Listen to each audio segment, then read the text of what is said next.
That's what we're looking for, ladies and germs. The gold-cornered CPU. Good morning, everybody. I have a TV here to disassemble, see what kind of boards and gold and copper we got in there. It is a Toshiba. This was a gift from somebody. Thank you very much.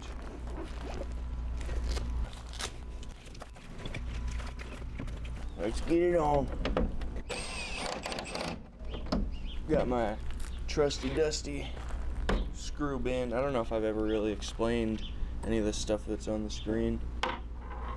That's plastic. So this thing's pretty much full. What I'm gonna do with it is just gonna put it in one bag and sell it as a lot of screws on eBay. I might do a video of that, but I'm gonna get a little more than this, maybe 2 of these full, and then weigh it out, sell it maybe a couple kilograms at a time.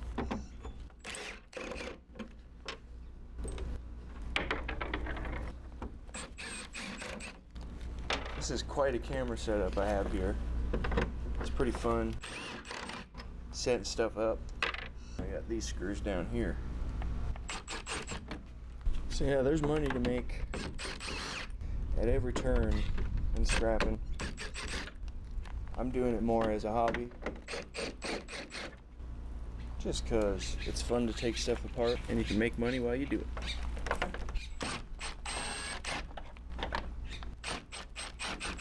Really should be using a thinner head on this one.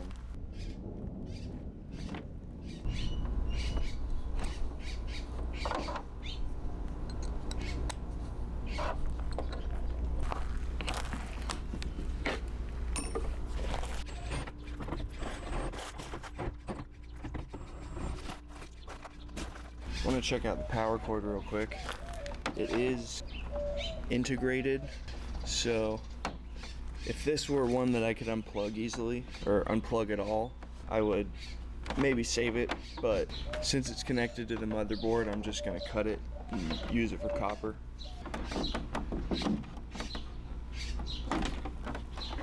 They're a prized item in the copper business. Copper.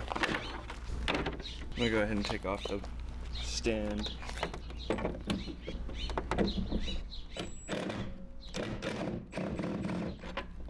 Ooh, that's a sturdy screw. They make a fine addition to my collection.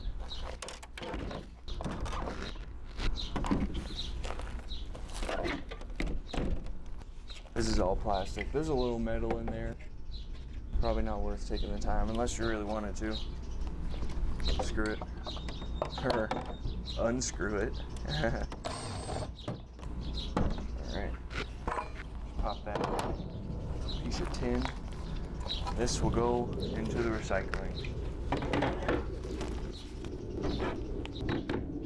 Let's get on back to these screws on the back panel. Seems like the majority of them don't want to come up, so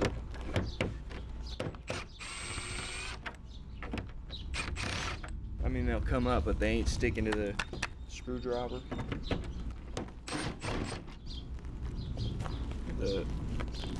The head, so we'll pop them out when we pop the back panel off.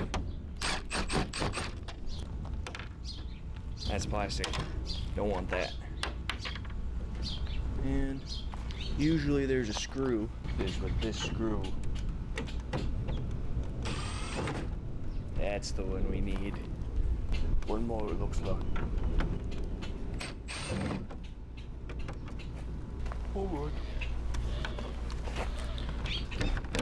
Already you can see the back panel is lifting. We are making progress.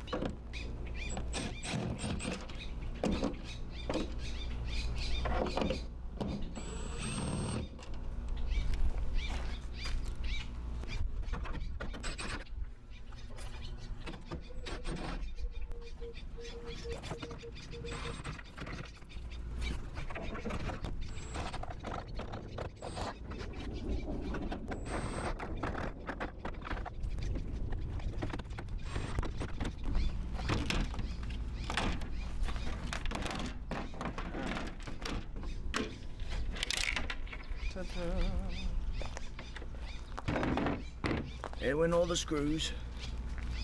Forgot about the screws we had loosened. This one's covered. First.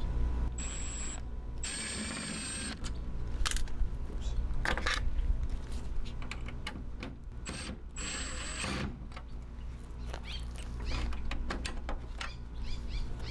14.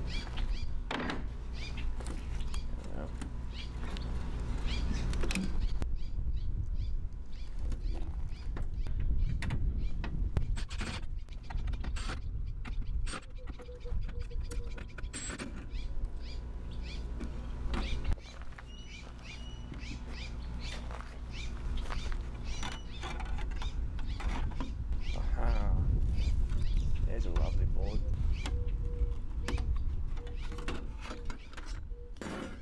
More tin.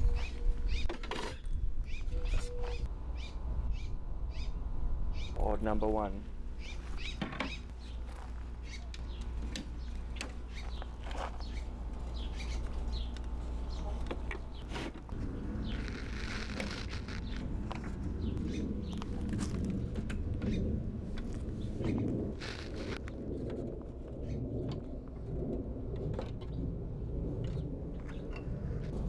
Copper.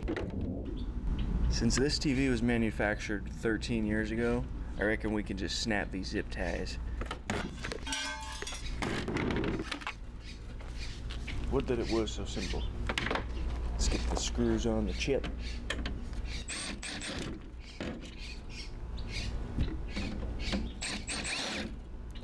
I don't know if I've ever mentioned this on a video, but spent the first however long of my life very delicately trying not to break motherboards and computers, and now it's all I do.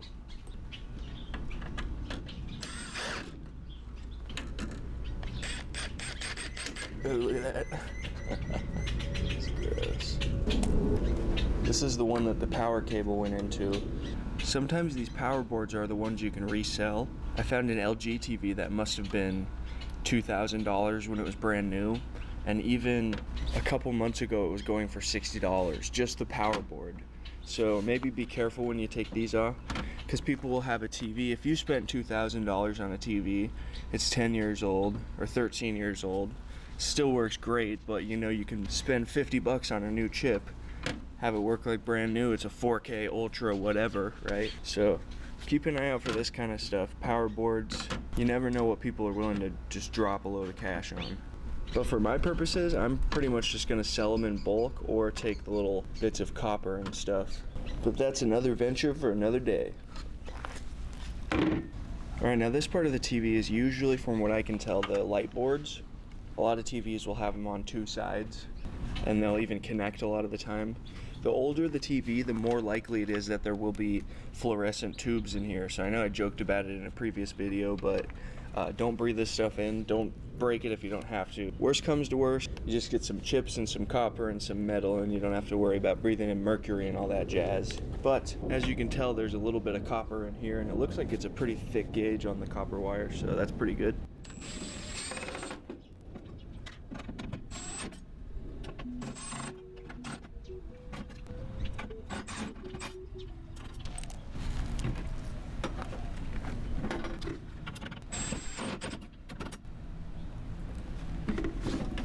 There we go.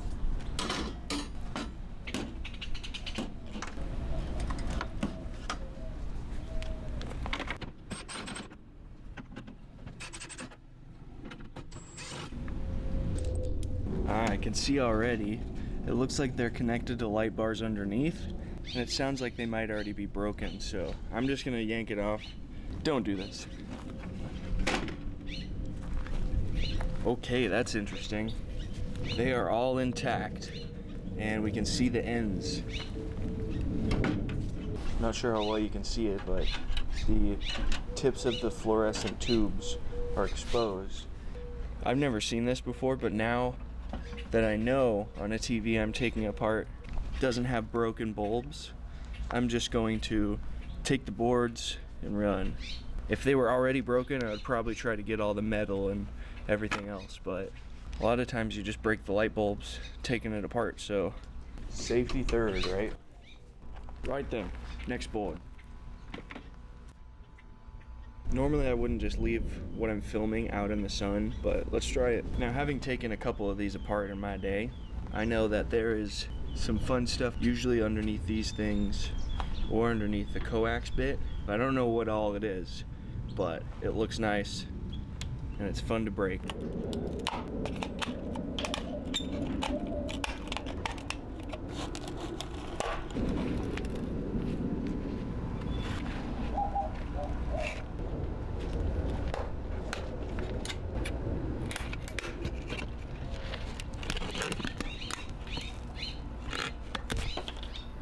I'm actually going to start by taking out all these screws. It's basically just the reinforcing metal on the backside of the TV.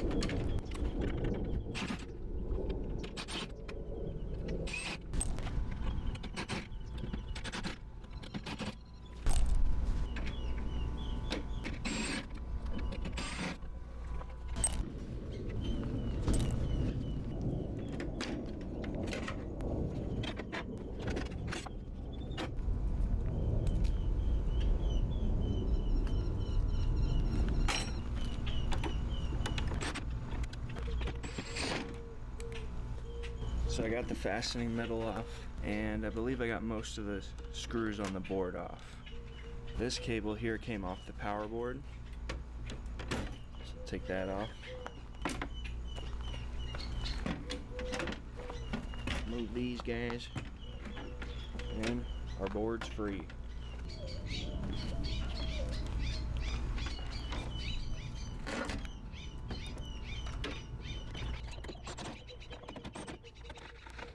Rip the ribbon cable out. Last thing I want to do here, except for disposing of this properly, which I will make a video of in the near future. Last thing I want to do is just get at these speakers, rest of the cables, one more little board down here. Let's do it.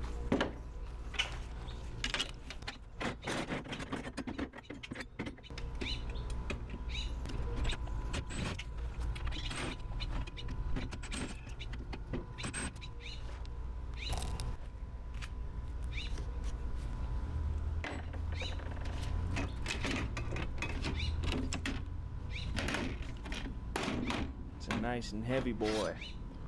I reckon there's one more screw on this plate. I just done and unscrewed the wrong screw.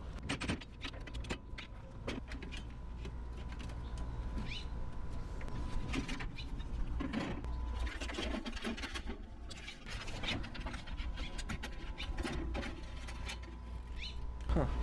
Looks like these ones you can just pop out. I've never seen that before. Most of the time you just have to break them off with barbaric strength. Speakers have magnets in them, but there's not really much else. I give them to a recycler. Alright, that's really it. If this TV had broken tubes, I would go through the effort and take out all the metal, dissect the whole thing. But I don't want to breathe in any of that mercury for a couple dollars in aluminum scrap. There's not really a whole lot of extras in the TV, which is fine. Good amount of wire, a little bit of tin, and some boards. Speaking of the boards, let's take a look at the boards. Alright, so with boards like these, you can't even really call it a board. There might be a little bit of gold in the pins. Got a cool looking green LED there, but not much on that one.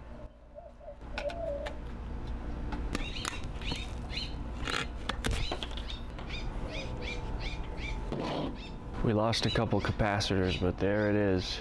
I noticed it was soldered in, so I had to use the aforementioned barbaric strength.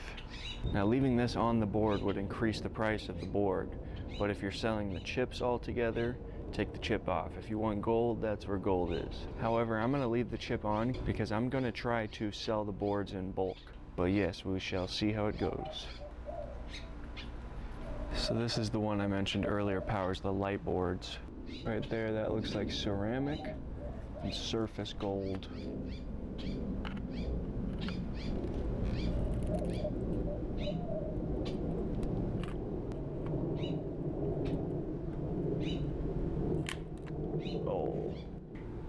That is not what you want to happen. If that is ceramic, it's hollow inside like a tooth. That is gross. But that does appear to be gold.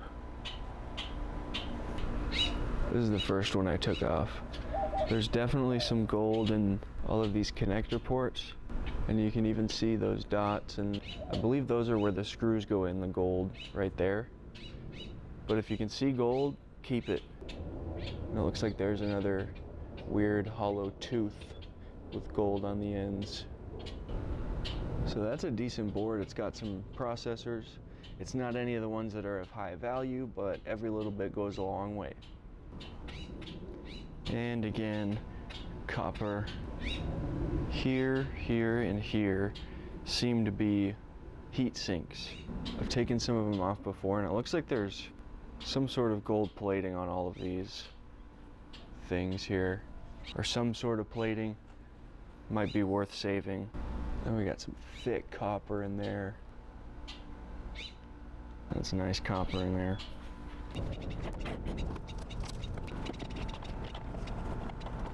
Alright folks, so there we go. Some good stuff in these TVs. Thank you for watching.